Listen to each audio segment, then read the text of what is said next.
നമുക്കിന്നുണ്ടല്ലോ ഒരു ഞണ്ട് റോസ്റ്റ് ഉണ്ടായല്ലോ.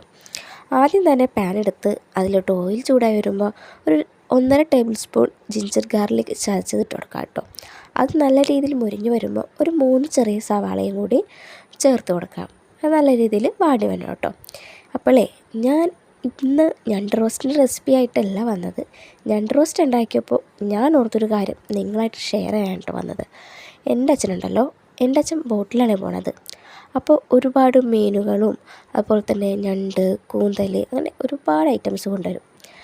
ഞാൻ ചെറുതായിരുന്ന ടൈമിൽ, ചെറുതല്ല കല്യാണത്തിന് മുന്നേ വരെ ഇതെല്ലാം വീട്ടിലുണ്ടാവേ. അതായത് ഒരു പാത്രത്തിൽ കൂന്തൽ റോസ്റ്റ്, മറ്റേതിൽ ഞണ്ട് റോസ്റ്റ്, 2 കലത്തിലായിട്ട് 2 സൈസ് മീൻ കറി, മീൻ വറുത്തത്, ഇതൊക്കെ ഉണ്ടായാലും ചോറിനകത്ത് ഞാൻ അമ്മയോട് പറയും ഇവിടെ ഒരു കറിയില്ലെന്ന്.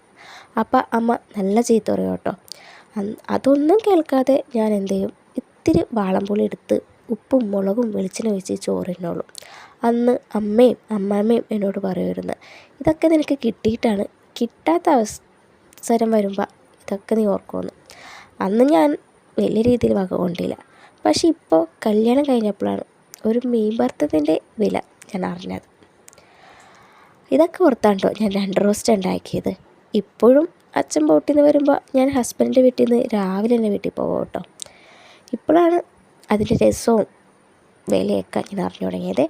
അങ്ങനെ സവാള വാടിയിലോട്ട് ഞാൻ ഉപ്പും മഞ്ഞൾപ്പൊടിയും മുളക് പൊടിയും മസാലപ്പൊടിയും ഒക്കെ ഇട്ട് കൊടുത്തു. മല്ലിപ്പൊടിയും ചേർത്ത് തക്കാളിയും ഇട്ട് നല്ല രീതിയിൽ വഴറ്റിയിട്ട് ഈ വേവിച്ച ഞണ്ട് ഇട്ട് കൊടുത്തു കേട്ടോ.